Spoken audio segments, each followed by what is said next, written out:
Welcome back, Deep Divers. Can you believe it? We're celebrating. Celebrating. Yeah. Our 10th episode here at the Deep Dive, we're exploring, as always, the ever-evolving world of finance and tech. It really has been quite a journey. It has. And to mark this milestone, I thought, what better way to celebrate than diving headfirst into a sector that's absolutely buzzing with innovation? Let me guess. InsurTech. You got it. InsurTech. Yes, InsurTech. I mean, it really is fascinating to see how technology is kind of reshaping this, traditionally slow-moving industry. You're right. Creating some really, really exciting opportunities. Oh, absolutely. And some really unique challenges as well, wouldn't you say? For sure. I mean, it's like that old saying, right? You can't teach an old dog new tricks. But InsurTech is proving that even the most established industries, like insurance, Tech insurance, yep. can learn to adapt and evolve with the times. Exactly. Now, to help us navigate this deep dive, we've got a stack of sources. A stack, literally. Yeah, well, figuratively speaking, of course.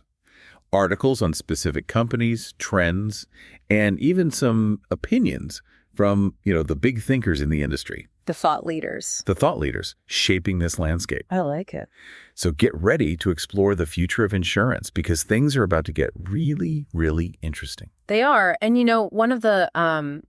one of the key themes that emerges from all these sources is this idea of balance. Insurance companies, they're grappling with this need to embrace digital transformation while also maintaining that stability and reliability. Right, which customers expect. Exactly. Yeah, it's like walking a tightrope, It is. On one hand, you've got the pressure to modernize, to adopt all the latest technologies. Right. But on the other hand, you have to make sure that you don't sacrifice those core principles that have made insurance such a trusted institution for centuries. Exactly. And one company that's offering a really interesting approach to this balancing act is Vee Finance.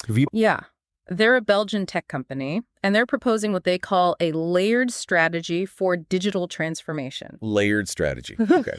So what does that mean exactly? Are they saying that not every process within an insurance company is created equal? Yeah, that's exactly it. They're recognizing that not all processes should be treated the same way when it comes to tech. Okay, I look where this is going. Let's break down this layered strategy. Okay, sure. So they break it down into 3 categories. Okay. So first, you have these, what they call precise processes. Precise processes, like what? Like calculating premiums or renewing policies.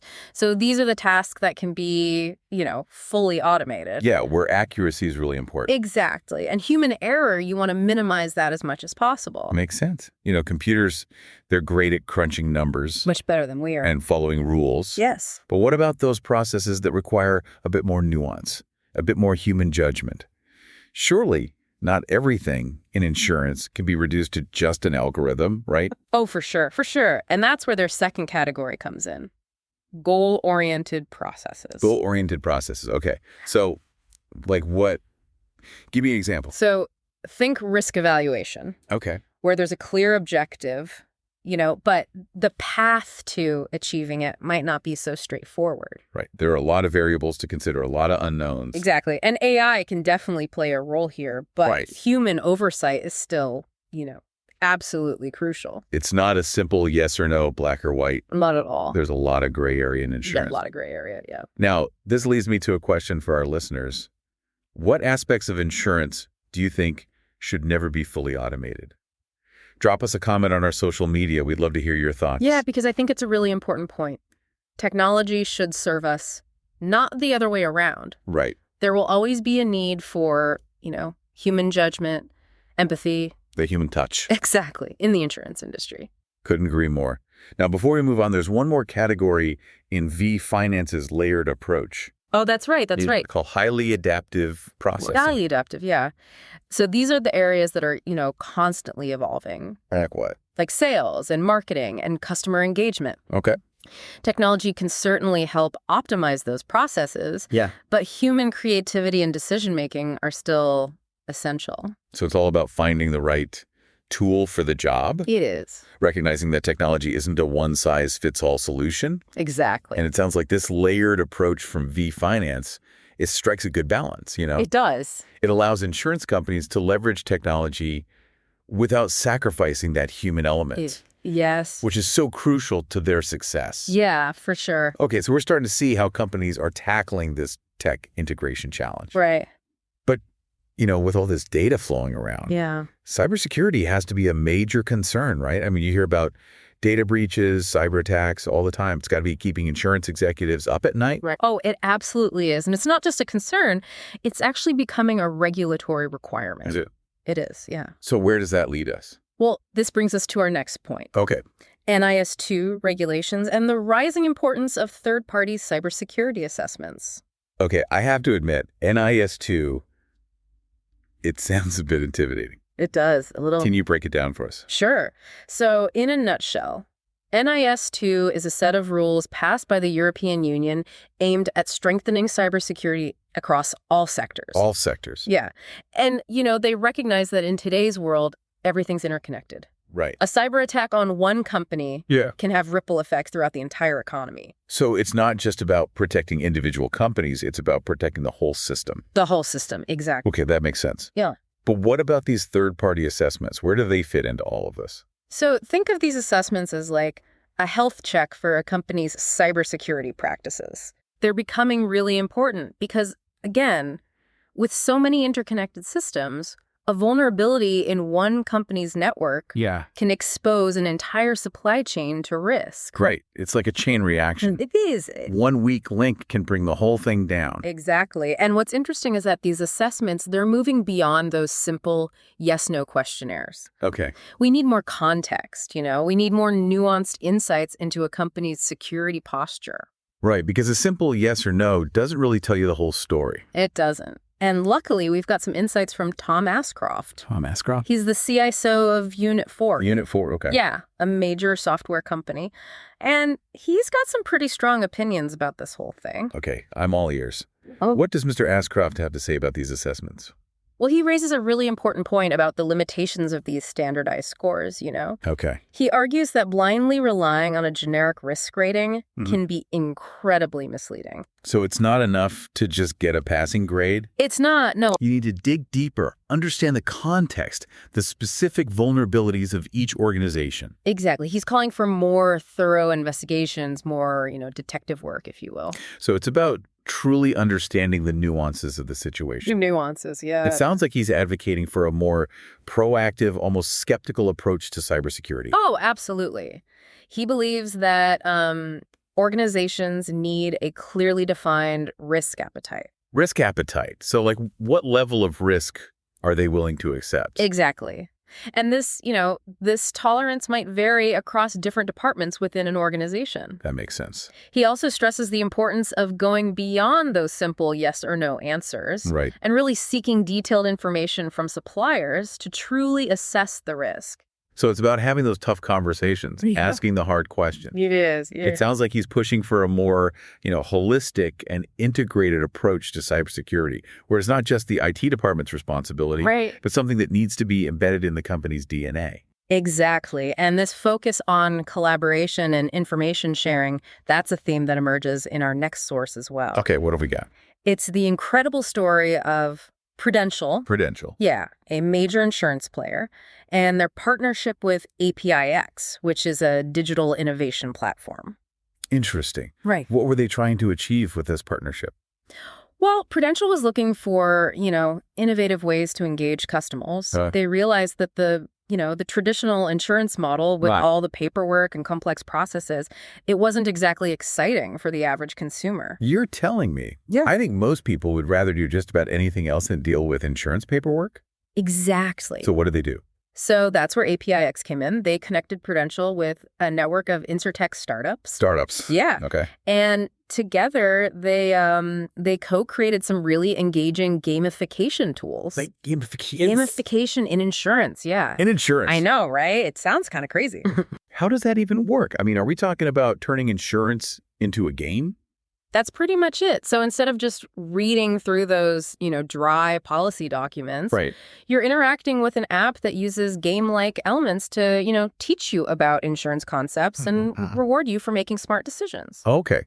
So it's about making insurance more interactive, more fun, more engaging. Exactly. But did it work? Did people actually use these tools? They absolutely did. And not only did they boost customer engagement, they helped Prudential cut their time to market in half. Really? Yeah. Wow.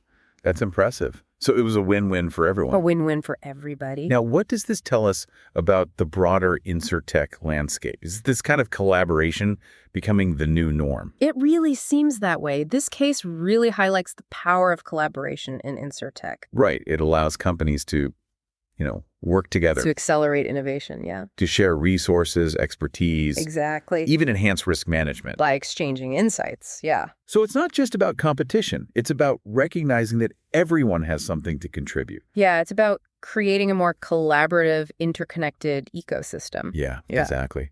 And APIX, the platform that facilitated this partnership, is a great example of how technology can be used to foster this kind of collaboration. Yeah. They're bringing together these insurers with these InsurTech startups. Yes. Creating a space for, innovation and growth. For sure. Okay, so we've seen how companies are tackling digital transformation, Right. cybersecurity, and the power of collaboration. Yes. But now I want to talk about something that's really, really shaking things up in the world of insurance. Oh, okay. Parametric insurance. Parametric insurance. Now, I have to admit, the term sounds a bit intimidating, It does, yeah. It's a mouthful. but hopefully you can break it down for us. Of course. And luckily, we have Eric Barna, an InsurTech advisor and investor, to guide us. Okay, good. He's got a real knack for explaining, these complex concepts in a way that just makes sense. Perfect. Let's hear what he has to say. So, in essence, parametric insurance is a completely different approach to traditional insurance, right? Okay. Instead of going through those, lengthy assessments and paperwork to file a claim, you get an instant payout based on predefined triggers. Okay, so it's like an if this, then that for insurance. That's a great way to put it. If a certain event happens, boom, you get paid. No fuss, no muss. Exactly. But can you give us some real world examples to kind of bring this to life? Sure. So imagine you're traveling and your flight gets delayed, beyond a certain threshold. Okay. With parametric insurance. Yeah. You get an instant payout based on real-time flight tracking data. So you don't have to file a claim or wait for reimbursement. No waiting, no paperwork. That's incredible. I can definitely see the appeal of that. What other examples are there? Okay, so think about natural disasters. Okay. Parametric insurance can provide, much faster disaster relief. Right. Because payouts are triggered by, specific event data. Okay, so if an earthquake hits a certain magnitude, people with parametric insurance get immediate financial assistance, even before damage assessments are complete. Even before, yes. Wow, that's powerful. And this model, it has applications beyond travel and natural disasters. Oh, right? yeah, definitely. Even in, car insurance, parametric insurance is making waves. How so? So imagine this. You're in a car accident, right? Right. And using AI-powered image recognition, Yeah, okay. it assesses the damage from photos or videos Right. and triggers instant payouts if the damage meets certain criteria. So you're telling me I could potentially have my car accident claim settled in minutes instead of weeks? Potentially, yes. Sign me up. But I mean, I'm sure there were some challenges with this model as well, right? Of course, of course. One challenge is what's called basis risk. Basis risk, what's that? So the predefined trigger, it might not perfectly match the actual loss you experience. I see. And there's also a heavy reliance on data, right? The accuracy of those payouts depends on the quality and reliability of the data sources. So it's a trade-off, speed and transparency, in exchange for potential discrepancies in payout amounts. It is, yeah. Definitely something to consider. But it's clear that parametric insurance is, it's shaking things up. It is. Speaking of shaking things up, our next discussion point dives into the broader impact of AI in insurance. AI, yeah. It's everywhere. Now, who better to guide us than Amelie Braidberg, a seasoned insurance expert with over 30 years of experience. She's amazing. She really paints a picture of how AI is impacting both, the back-end operations and customer interactions. Back end and front end. Okay, let's hear it. How is AI changing the insurance game? Well, for starters, it's streamlining everything, from pricing and risk assessment to claims processing and even personalizing services. It's like AI is becoming this invisible hand that makes everything smoother, faster, more tailored to our needs. It is, yeah. But how does this impact us, the consumers? Well, for one thing, AI is changing customer expectations. We're becoming accustomed to instant gratification, personalized experiences, and seamless digital interactions. So it's no longer enough for insurance companies to just offer a policy. They need to provide a more engaging, personalized experience. Exactly. They need, stronger customer engagement strategies. Stronger strategies, yes. That go beyond those traditional intermediaries like brokers and agents. Right. And they need to be adaptable, catering to both, individual consumers and businesses in this digital age. It sounds like AI is forcing the insurance industry to finally catch up with the digital revolution. Oh, it is? That's been sweeping through every other sector. Pretty much. But this leads us to another really interesting trend. Embedded insurance. Embedded insurance. That's a fascinating development. Tell me more. What is embedded insurance? So it's all about integrating coverage seamlessly into other purchases, making it, more accessible and convenient. Give me an example. Sure. Imagine you're buying a new phone online. Instead of having to shop around for a separate insurance policy, you're offered device coverage right there at checkout. Okay, so they're bringing the insurance to you. Bringing it to you, yeah. Instead of making you go out of your way to find it. Exactly. Now, with all these non-insurance businesses offering insurance, there have to be some, regulatory considerations, right? Oh, absolutely. And that's where the Insurance Distribution Directive, or IDD, comes into play. The IDD? Yeah, it's a set of rules that governs insurance distribution across the European Union. Okay. And it has some pretty important implications for embedded insurance. Okay, I'm getting a bit lost in the regulatory weeds here. I understand. Could you just, break it down for us? What are the key things we need to know about the IDD and embedded insurance? Okay, so the IDD, it focuses on two key aspects: transparency and authorization. Transparency makes sense, right? Customers need to know what they're buying, what's covered, what their rights are. But what about authorization? Are we saying that every online store now needs an insurance license? Not necessarily. The IDD offers a couple of options for these non-insurance businesses that want to embed coverage into their services. Okay, what are they? So first, they can obtain an intermediary license themselves, which allows them to, distribute insurance products. So they become like a mini insurance company? In a way, yes. Okay. What's the other option? The other option is partnering with licensed insurers. Right. So they're teaming up with the experts. With the experts, yeah. Making sure that everything is above board. Exactly. Now, the IDD actually offers a shortcut. It does. For those non-insurance businesses wanting to just, dip their toes into embedded insurance. Right. What's it called? It's called the Connected Contracts Exemption. Okay, the Connected Contracts Exemption. Yeah. Tell me more. So it applies to businesses selling, low risk, okay. complementary insurance products. Like what? Like flight cancellation protection. Right. Or device coverage. Okay, so those are considered low risk. Yes. And these businesses, they can operate without those, full licensing burdens as long as they meet certain criteria. So it's a way to kind of encourage innovation. In this embedded insurance space without creating unnecessary regulatory hurdles. Exactly. Okay, we've covered a lot of ground so far. We have. From digital transformation and cybersecurity to parametric insurance and embedded coverage. Lots of ground. It's amazing to see how InsurTech is reshaping this industry. It is. So let's zoom in a bit and take a look at some specific InsurTech companies and trends from around the globe. Okay, sounds good. Now, we've got spotlights from France, Ireland, and the Netherlands. Ooh, exciting. Each region brings, its own unique flavor to the InsurTech table. They do. So let's start with France. What's happening over there in the world of InsurTech? Well, France is becoming a real hotbed for InsurTech innovation. Really? Yeah, we've got companies like Shift Technology using AI to revolutionize claims processing, and Accur8. Accur8. Yeah, leveraging machine learning to make pricing more accurate and efficient.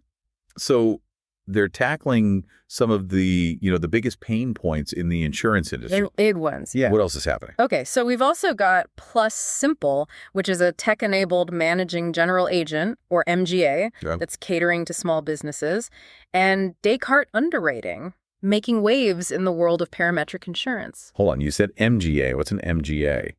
You're right. Some of our listeners might not be familiar with that term. Yeah. So an MGA, it's basically a specialized type of insurance agent that has more authority than a traditional agent. They can, underwrite policies, handle claims, and even develop their own insurance products. So they're kind of like a mini insurance company. In a way, yes. Got it. Thanks for clarifying that.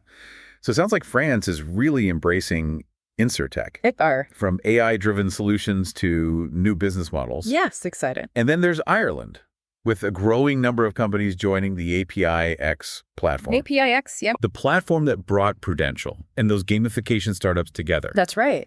What kind of companies are we seeing in Ireland? Okay, so we've got no friction, streamlining money movement with APIs. APIs, those are basically digital connectors, right? Exactly. They allow different systems to talk to each other. Okay, got it. Then there's Strat AI, using AI for smarter investing. Okay. Best insights, bringing AI to credit assessments. Wow. And DigiPro.ai, automating document processing.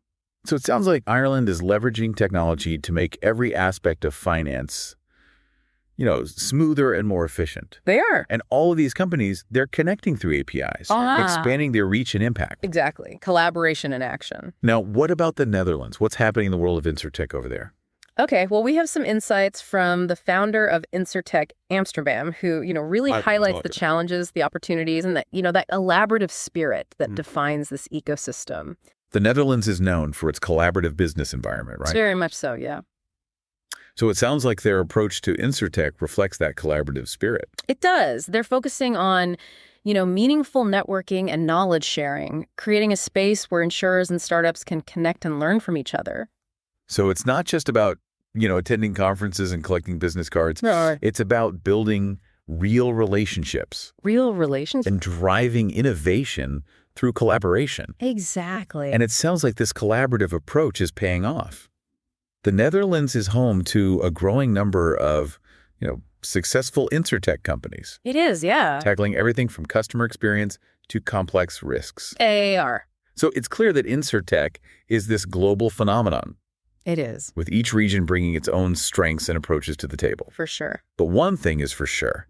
This sector is evolving at lightning speed. At lightning speed. And it's impacting every aspect of the insurance industry. Every aspect, yeah. From the back-end operations to the customer experience. Absolutely. Now, it's not just about technology for technology's sake. Right. It's about solving real problems. Real problems. Making insurance more accessible. More accessible. Efficient, and ultimately more beneficial for everyone. For everyone, yeah. Okay, we've covered a lot of ground in this first part of our deep dive into InsurTech. We have, yeah. We've seen how companies are tackling the challenges of digital transformation, right, cybersecurity, and collaboration. We've explored the revolutionary potential of parametric insurance and the rise of embedded coverage. Yes. And we've glimpsed at those, vibrant InsurTech ecosystems emerging around the globe.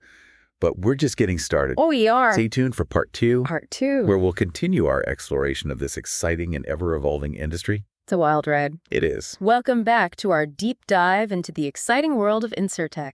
I'm still buzzing from all those amazing innovations we discussed in the first part. It's incredible to see how technology is transforming this industry. It really is. And we're not done yet. Remember those InsurTech spotlights from France, Ireland, and the Netherlands? Yeah. Well, there's one more region we need to add to the mix. Belgium. Belgium. Famous for its chocolate, waffles, and a burgeoning InsurTech scene. I have to admit, that's not the first thing that comes to mind when I think of Belgium. You're right. It might not be as well known as, some of the other InsurTech hubs, but Belgium is definitely making its mark. Okay. And what's really interesting is how it's benefiting from its proximity to that, dynamic InsurTech ecosystem in the Netherlands. Okay. Now that you mention it, I do recall something about cross-border collaboration happening. Right. Tell me more about this connection between Belgium and the Netherlands. So we actually have a really insightful interview with Venetia Brooks. Venetia Brooks. Yeah, she's the founder of InsurTech Amsterdam. InsurTech Amsterdam. But we're talking about Belgium, right? Yeah, we are. But Brooks explains that, that Dutch ecosystem is having a significant impact on its neighbor. Okay.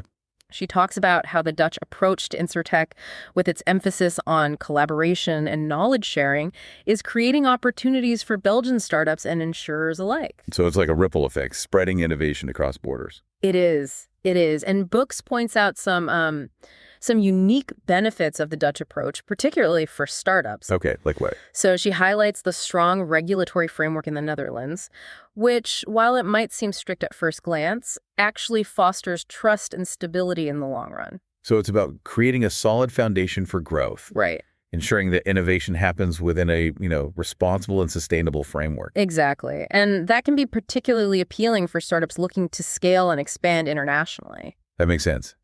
Investors and customers want to know that a company is operating within a clear set of rules. They do. It reduces risk. But it's not just about regulations, is it? Brooks also mentioned something about the collaborative spirit of the Dutch ecosystem. Oh, yes, absolutely. She emphasized how insurers in the Netherlands are, actively seeking partnerships with InsurTech startups. Okay. It's like they've recognized that these new players bring fresh perspectives and technological expertise that can help them, adapt and thrive in this digital age. It's a win-win situation, right? It is. Startups get access to these established networks and resources, Yep. while insurers gain a competitive edge by integrating cutting-edge technology and innovative solutions. Exactly. But, I do wonder, is there a risk that these startups get, I don't know, swallowed up by the big corporations? Oh, that's a valid concern. How can they maintain their innovative edge within these partnerships? Well, what we're seeing is that many of these partnerships are structured in a way that allows startups to retain their independence while still, benefiting from the resources and expertise of those larger companies.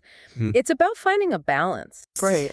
A way to work together without stifling innovation. So it's less about being acquired and more about creating a symbiotic relationship where both parties benefit. Exactly. And it sounds like this collaborative spirit is spreading beyond the Netherlands, influencing the InsurTech scene in Belgium as well. It is. So Belgium is really benefiting from its proximity to this, this dynamic InsurTech hub. They are. It's a great example of how innovation can transcend borders, creating a ripple effect that benefits entire regions. A ripple effect. I like that.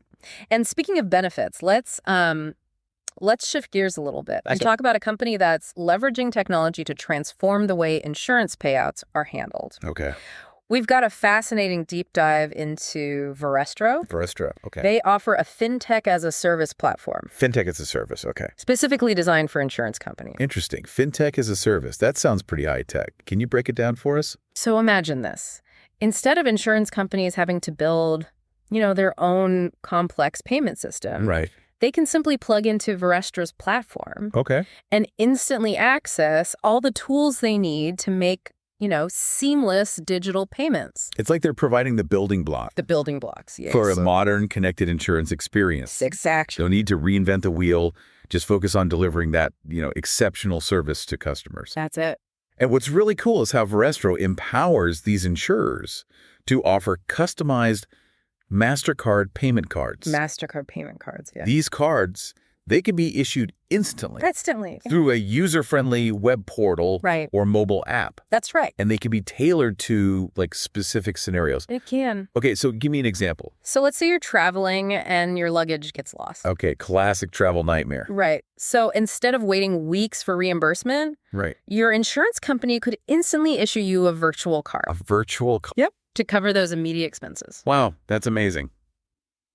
And I imagine this has applications beyond just lost luggage. Oh, absolutely. Yeah. Think about, a minor car accident.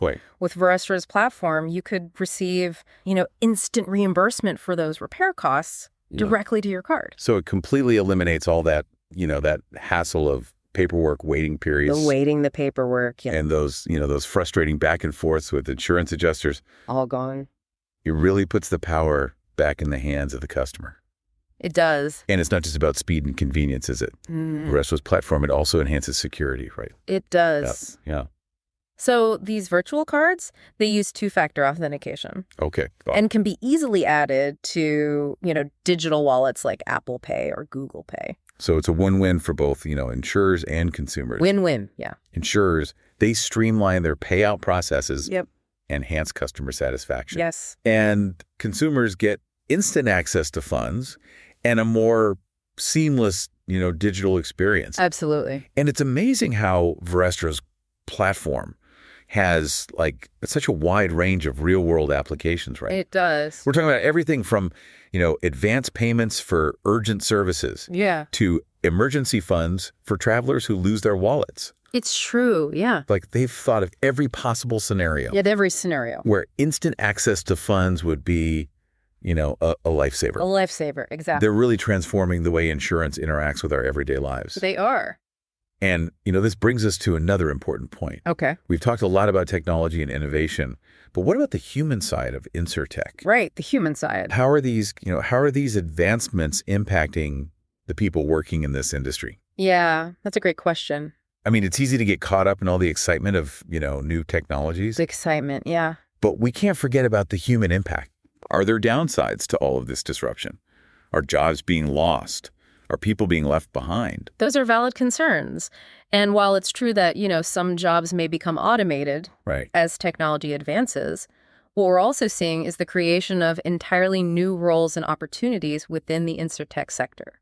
So it's not just about, replacing humans with robots. No. It's about reimagining the way we work and creating new possibilities for human ingenuity and expertise. Exactly. And this actually brings us to our next source, which highlights another challenge facing the insurance industry: Oh, okay. cybersecurity, particularly for small and medium-sized enterprises, or SMEs. SMEs, yeah. Now, are they particularly vulnerable to cyber attacks? Unfortunately, yes. We have an article here from CyberContract, a company specializing in cybersecurity for SMEs, and their findings are quite alarming. Okay. The article reveals that a staggering 80% of Belgian SMEs underestimate the risks associated with inadequate cybersecurity. 80%, wow, that's a huge number. It is. It's like they're, playing Russian roulette with their data. And the consequences, they can be devastating. Right? They can, yeah.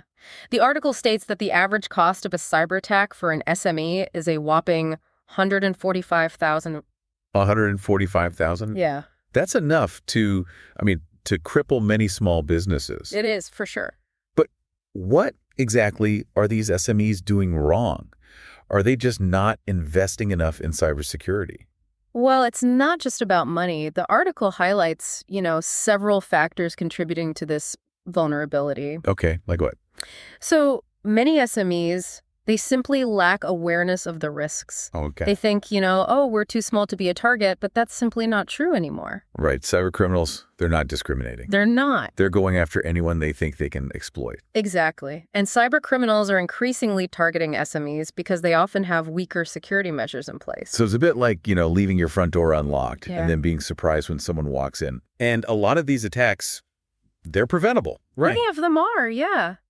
The article points out that simple security measures like multi-factor authentication and, proper email configuration could drastically reduce the risk. So it's about basic cyber hygiene. Basic cyber hygiene, yeah. But it's not just about technology, is it?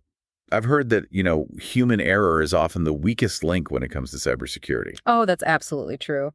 The article stresses the importance of employee awareness. Okay. Even the best security systems, they're useless if employees aren't trained to recognize, phishing scams, Right. suspicious links, and other common cyber threats. It's like that old saying, a chain is only as strong as its weakest link. Exactly. You can have the most sophisticated security system in the world, but if one employee clicks on a malicious link, it can all come crashing down. It can. And the article also points out that regulations are, they're becoming stricter. Right. We're seeing that across the board. Yeah. With standards like NIS2 and DORA pushing companies to strengthen their cybersecurity posture. Okay. This is a positive development, but it also puts pressure on SMEs, who might not have the resources or the expertise to navigate this complex landscape. So it's a bit of a catch-22. Hello. SMEs are being told to, up their cybersecurity game, Right. but they might not have the resources or the knowledge to do so effectively. Exactly. But it's not all doom and gloom, right? No, it's not. There are solutions available. There are. What does the article suggest? Well, it emphasizes that cyber insurance can provide,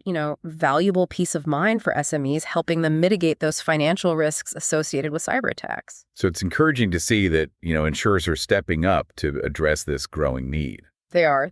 Okay, so this brings us back to the core of our discussion. The core. InsurTech, it's not just about, fancy gadgets and disruptive technologies. Yeah, it's not. It's about using innovation to solve real-world problems. Real world problem. To protect businesses and individuals from emerging threats. Exactly. It's about making insurance more relevant, accessible, and ultimately more human-centric. More human-centric. Yeah, I like that. And speaking of celebrations, remember how we started this episode highlighting our 10th episode milestone? I do. Yeah. Well, it seems like FinanceX, the publication behind all these insightful sources, is also celebrating a special anniversary. Oh, that's right.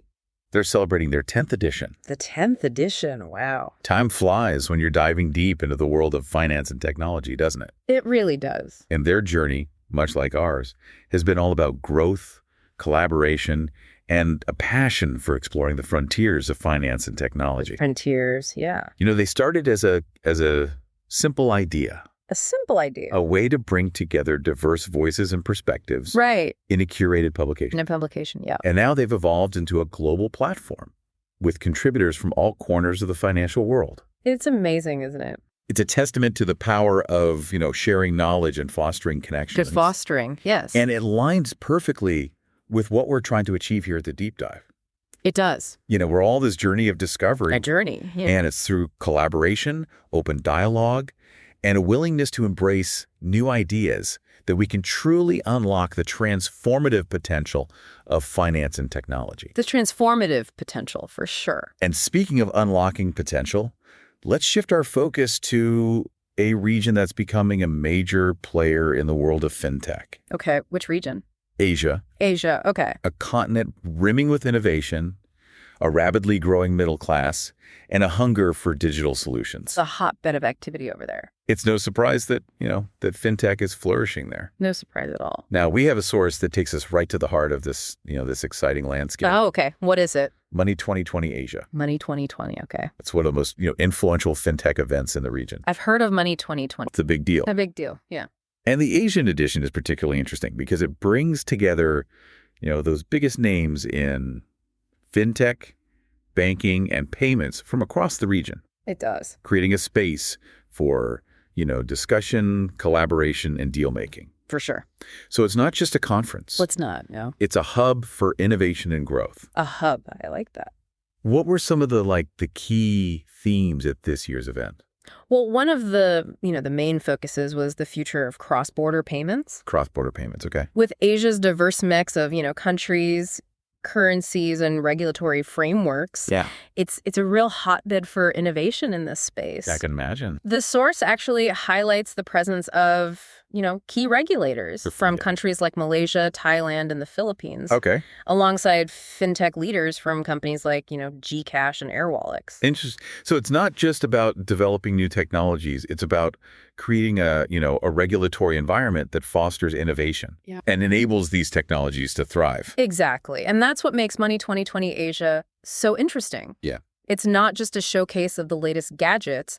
It's a forum for discussing, those real-world challenges and opportunities facing the fintech industry. Right, because technology alone isn't enough. It's not. You need the right environment, the right support system to truly unlock its potential. You do. And it's a reminder that, that innovation knows no borders. No borders. The InsurTech trends and advancements we've discussed, throughout this episode, they're not isolated to, to specific regions. They're global. They're part of this global wave of change, transforming the way we interact with insurance and shaping the future of this industry. That's exciting. Absolutely. And speaking of shaping the future, let's delve into a topic that's raising important questions about how insurance is distributed and accessed. Okay, what's that? Embedded insurance. Embedded insurance. Okay. We touched on it briefly earlier. We did, briefly. But I have a feeling there's a lot more to uncover. Oh, there is. We have a source that provides a really deep dive into this fascinating trend, exploring both the opportunities and the challenges of embedded insurance, particularly within the context of European regulations. Okay, so for those who need a quick refresher, embedded insurance is all about, seamlessly integrating coverage into other products or services. Seamless integration. Like offering travel insurance when booking a flight, or device protection when buying a new phone. Exactly. It's about making insurance, more accessible, convenient, and relevant to consumers' everyday lives. Exactly. Instead of having to actively seek out insurance, it becomes an integrated part of their purchase experience. Okay, it sounds great in theory.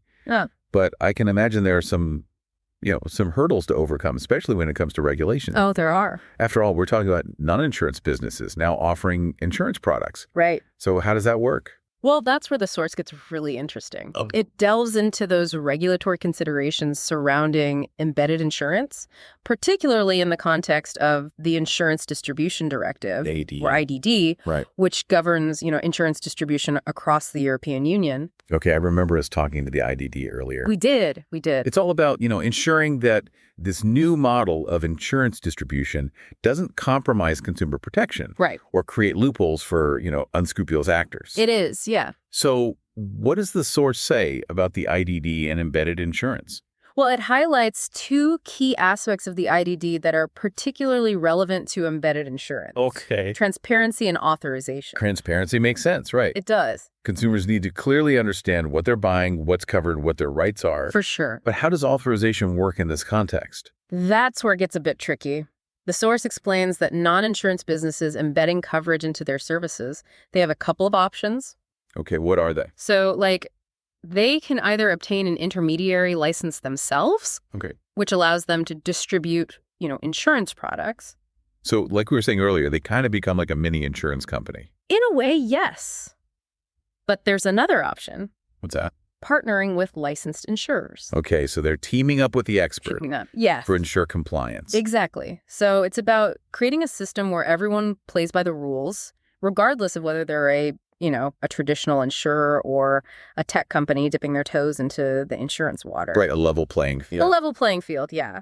And the source provides a really practical example to illustrate this. Okay. It walks us through the steps, that a new digital platform would need to take if they wanted to integrate, insurance policies into their offerings. So it's like a roadmap for navigating the regulatory landscape. A roadmap, yeah. Ensuring that, that innovation happens within a framework that protects both businesses and consumers. Exactly. Now, the IDD, it actually offers a shortcut. It does. For non-insurance businesses wanting to, just dabble in embedded insurance. Right. It's called the connected contracts exemption. Connected contracts exemption. Yes. Now, didn't we touch on this earlier? We did, but it's worth revisiting because it's a really important aspect of the regulatory landscape for embedded insurance. Right. So remind me, what's the catch with this exemption? So the exemption, it applies to businesses selling, low risk, complementary insurance products. Right, like that flight cancellation protection or device coverage that we talked about earlier. Exactly. Okay. And these businesses, they can operate without those full licensing burdens. Right. As long as they meet certain criteria. Okay, so it's a way to, encourage innovation in this embedded insurance space. It is. Without creating unnecessary regulatory hurdles. Exactly. And the source points out that this exemption can be a real boon for businesses, especially those looking to expand, across borders. Right, because navigating different regulatory frameworks in different countries can be a nightmare. It can be a nightmare. So what does the IDD do to address this? Well, the EU passporting system, it allows companies to launch embedded insurance in one country. Okay. And then scale it across the entire European market without needing, additional licenses. So once you're in, you're in. You're in, yeah. It sounds like the EU is really trying to create a unified framework that fosters innovation and cross-border collaboration in this embedded insurance space. They are. And that's important, isn't it? It is, yeah. Because embedded insurance has the potential to significantly increase insurance penetration. Increase penetration, yeah. Particularly among those who are currently underserved by traditional insurance models. Exactly. So we're not just talking about convenience. We're talking about making insurance more accessible to a wider range of people. More accessible, for sure. And that's a goal worth striving for. Absolutely. Wow, we've covered so much ground already. Yeah. From, Belgium's burgeoning InsurTech scene to the potential of embedded insurance. It's true. It's clear that this industry is really on the move. On the move, yeah. But it's not just about, new technologies and innovative business models, right? We also need to consider the regulatory landscape. We do. That's shaping this transformation. Absolutely. Regulations, they play a crucial role in ensuring that, that innovation happens responsibly, protecting both businesses and consumers. And speaking of regulation, that brings us to our final source for this deep dive into InsurTech. Okay, what is it? Which focuses on the NIS2 directive. NIS2. A comprehensive set of cybersecurity regulations. It's comprehensive. It's really setting a new standard in Europe. It is. Ah, yes, NIS2.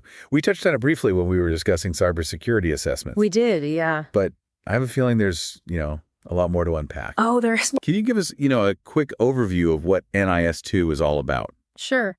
Essentially, NIS2, it's designed to, bolster cybersecurity across all those EU member states. Yeah. Recognizing that, cyber threats, they don't respect national borders. You don't. It aims to create a unified framework for cybersecurity, Okay. ensuring that organizations across different sectors, they're prepared to deal with that growing threat of cyber attacks. So it's not just about individual companies protecting themselves? No, it's not. It's about creating, like a collective defense system for the entire region. The collective defense, that's a great way to put it. And what does our source say about NIS2? So this source, it highlights some key aspects of NIS2 Okay. that are particularly relevant for, those in leadership positions, like board directors and executives. Right. Those at the top making the big decisions. Exactly. And it emphasizes that, cybersecurity, it's no longer just an IT issue. It's a business imperative. Right. It needs to be part of the overall strategy. Exactly. It requires a strategic approach from the top down. Okay. So it's not enough to just have, the latest security software installed. No, it's not. You need to have a comprehensive cybersecurity strategy. Yeah, comprehensive strategy. It's integrated into the core business processes. Into the core, yes. And NIS2, it goes beyond just setting guidelines, right? It does. It actually introduces stricter enforcement requirements. Okay, like what? So we're talking mandatory incident reporting and potential penalties for non-compliance. So there are real consequences. Real consequences, yeah. For companies that fail to meet these standards. It's a clear signal that cybersecurity is no longer optional. It's not a choice anymore. It's a fundamental requirement for, doing business in the EU. Okay, so what else does our source highlight about NIS2? It points out that NIS2 significantly expands the scope. The scope. The scope, yeah, of organizations that fall under these regulations. So it's not just about those, critical infrastructure providers anymore. It's not. It now includes a much wider range of sectors. Like? So we're talking healthcare, transportation, finance, even digital platforms. Wow, that's a big change. It is. It really highlights the fact that cyber threats, they can impact, virtually every aspect of our economy and society. Every aspect. It sounds like NIS2 is really trying to cast a much wider net. A wider net. Recognizing that everyone's a potential target. Exactly. Okay, so what specifically does NIS2 require of these organizations? So the source goes into detail about, the specific requirements, highlighting the need for robust risk management practices, incident response plans, and even the designation of, C-level responsibility for cybersecurity. So they're not just saying, hey, be more careful with your data. No, they're not. They're laying out a very specific framework. A specific framework, yeah. For how organizations should approach cybersecurity. And that includes everything from conducting regular risk assessments to, implementing security awareness training for employees. So it's a holistic approach. Holistic, yeah. That recognizes that cybersecurity is not just about technology. It's not. It's about people, processes, and culture. It's about everything, yeah. Okay, so it sounds like NIS2 is creating this blueprint. A blueprint, yeah. For a more resilient digital landscape. More resilient, yeah. Ensuring that organizations are prepared to, to not only prevent those cyber attacks, right, but also to effectively respond and recover if an attack does occur. That's a great way to put it. Now, was there anything else in this source about NIS2 that really stood out to you? There was actually one more thing. Okay, what's that? So NIS2, it allows for criminal sanctions. Criminal sanctions? Yeah, against board directors and executives who demonstrate, gross negligence in the event of a cyber incident. Wow. So it's not just the company that's held accountable? No, it's not. It's the individuals in charge. It is, yeah. It's a big deal, right? It's a huge deal. It's a clear sign that, cybersecurity governance, it's no longer something that can be delegated to the IT department. Right. The buck stops at the top. It does. It's a responsibility that extends to those, highest levels of leadership. So it sounds like NIS2 is really, shaking things up, sending a strong message that cybersecurity needs to be taken seriously. It does. At every level of an organization. At every level, for sure. And, while some might see it as as an additional burden. Right. I think it's ultimately a positive development. I agree. It's a necessary step in creating a more secure and resilient digital ecosystem. A more secure ecosystem. For everyone. For everyone, yeah. And, it ties in nicely with some of the themes we've been discussing throughout this entire episode, right? It does. It's a reminder that as we embrace those incredible possibilities of InsurTech, yeah, we also need to be mindful of the risks. Mindful of the risks, for sure. and take steps to mitigate them. We do. Innovation and regulation, they need to go hand in hand. Hand in hand.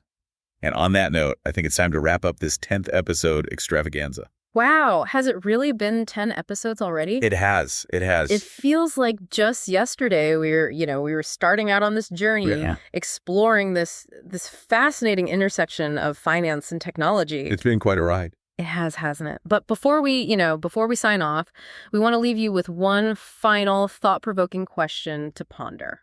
Okay. Hit us with it. With all the incredible innovations we've explored today, from, AI-powered underwriting to seamless embedded coverage. Yeah. What do you think the future holds for the insurance industry? That's a great question. Will traditional insurance even exist in 10 years? Or will InsurTech completely reshape the landscape? It's a question worth considering, as we navigate this rapidly changing world. It is. One thing is for sure, though. The future of insurance, it's being written right now. It is. And whether you're, a seasoned insurance professional right, or simply a curious consumer, I was curious. It's an exciting time to be a part of this transformation. It is. So stay informed, stay engaged, and, keep those questions coming. Keep them coming. The Deep Dive will be back soon with more fascinating explorations at the intersection of finance and technology. Until then, happy diving.